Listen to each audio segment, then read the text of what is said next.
नमस्कार साथियों, मैं हूं अमित सिंह। जीएसएम कॉलेज बेवर के डिजिटल प्लेटफॉर्म पर आप सभी का स्वागत है। मित्रों, एनसीएफ 2005 से संबंधित 3 वीडियो मेरे द्वारा बनाए गए हैं। इसी संबंध में राष्ट्रीय पाठ्यचर्या की रूपरेखा 2005 से संबंधित बहुत ही महत्वपूर्ण प्रश्न मेरे द्वारा ये इस वीडियो में आपको दिए जा रहे हैं। देखिए, एनसीएफ 2005 विभिन्न प्रकार की प्रतियोगी परीक्षाओं में लगातार आता रहा। आप चाहे यूजीसी नेट की परीक्षा की बात करें, यूपी टेट की परीक्षा की बात करें, सीटेट की परीक्षा की बात करें, राष्ट्रीय पाठ्यचर्या रूपरेखा 2005 से विभिन्न प्रकार के प्रश्न विभिन्न प्रकार की प्रतियोगी परीक्षाओं में लगातार पूछे जाते रहे हैं। तो कुछ महत्वपूर्ण प्रश्न जो कि एनसीएफ 2005 से निकल कर आ रहे हैं, उन कुछ प्रश्नों को मैं आपके समक्ष प्रस्तुत कर रहा हूं, जिसका उत्तर आपके द्वारा मुझे दिया जाएगा। तो सबसे पहला प्रश्न जो हम इसमें देख रहे हैं, ये सबसे पहला प्रश्न हमें दिखाई दे रहा है। एनसीएफ 2005 का मानना है कि पाठ्य पुस्तकों को एक माध्यम के रूप में देखा जाना चाहिए। एनसीएफ 2005 का मानना है कि पाठ्य पुस्तकों को एक माध्यम के रूप में देखना चाहिए। किस माध्यम के रूप में देखना चाहिए? तो ए ऑप्शन इसका है, समाज के स्वीकृत मूल्यों को लागू करना, प्रमुख वर्ग द्वारा स्वीकार की गई जानकारी को पार करने के लिए, परीक्षा उत्तीर्ण करने के लिए, या आगे की जांच करने के लिए। तो ये इसके ऑप्शन हैं। जो भी सही उत्तर आपको लगता है आप हमें उत्तर दे सकते हैं, कमेंट कर सकते हैं। इसके बाद अगले क्वेश्चन की बात करते हैं। उच्च प्राथमिक स्तर पर सामाजिक विज्ञान में अवधारणाओं को विकसित करने के लिए सबसे उपयुक्त विधि को चुनिए। अर्थात उच्च प्राथमिक स्तर पर सामाजिक विज्ञान में अवधारणाओं को विकसित करने के लिए सबसे उपयुक्त विधि कौन सी होगी? तो इनमें ऑप्शन है, पाठ्य पुस्तक में दिए गए सवालों के जवाब याद रखना। इसके बाद अगला ऑप्शन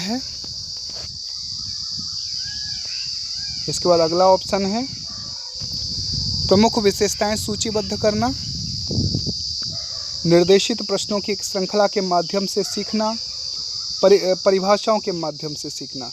तो पाठ्य पुस्तकों में दिए गए सवालों के जवाब याद करने से आप कर सकते हैं, प्रमुख विशेषताओं को सूचीबद्ध करना, या निर्देशित प्रश्नों की एक श्रृंखला के माध्यम से सीखना, या परिभाषाओं के माध्यम से सीखना। इसमें आपको जो भी उत्तर सही लग रहा है आप मुझे कमेंट करके बता सकते हैं। इसके बाद अगले प्रश्न की बात करते हैं। जो एनसीएफ 2005 थी, इसके संचालन समिति के अध्यक्ष कौन थे? एनसीएफ 2005 की संचालन समिति के अध्यक्ष कौन थे? इसमें ऑप्शन है डॉक्टर कृष्णा कुमार, उसके बाद बी ऑप्शन है professor Arvind Kumar, C option है प्रोफेसर गोविंद दास, और डी ऑप्शन है प्रोफेसर यशपाल। एक बार पुनः आप प्रश्न को सुन लीजिए। यहाँ पर एक चीज़ नहीं लिखी हुई है।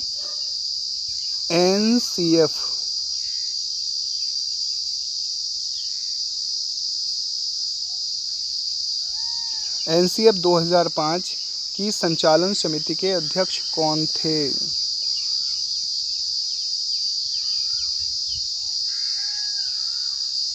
एनसीएफ 2005 की संचालन समिति के अध्यक्ष कौन थे? डॉक्टर कृष्णा कुमार थे, प्रोफेसर अरविंद कुमार थे, प्रोफेसर गोविंद दास थे, या प्रोफेसर यशपाल थे?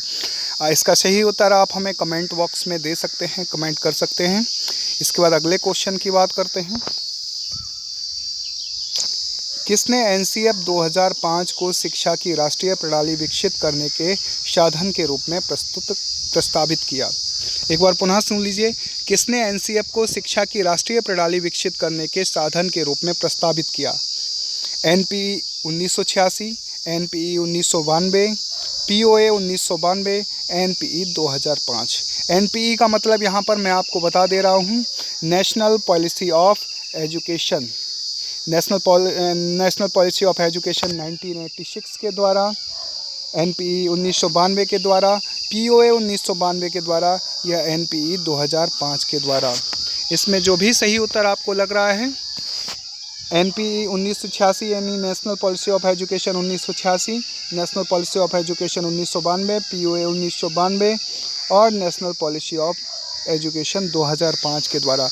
तो इनमें से किसने एनसीएफ को शिक्षा की राष्ट्रीय प्रणाली विकसित करने के साधन के रूप में प्रस्तावित किया? इसका जो भी सही उत्तर हो आप हमें कमेंट बॉक्स में बता सकते हैं। ये बहुत ही महत्वपूर्ण प्रश्न है जो विभिन्न प्रकार की परीक्षाओं में आपसे पूछे जा सकते हैं।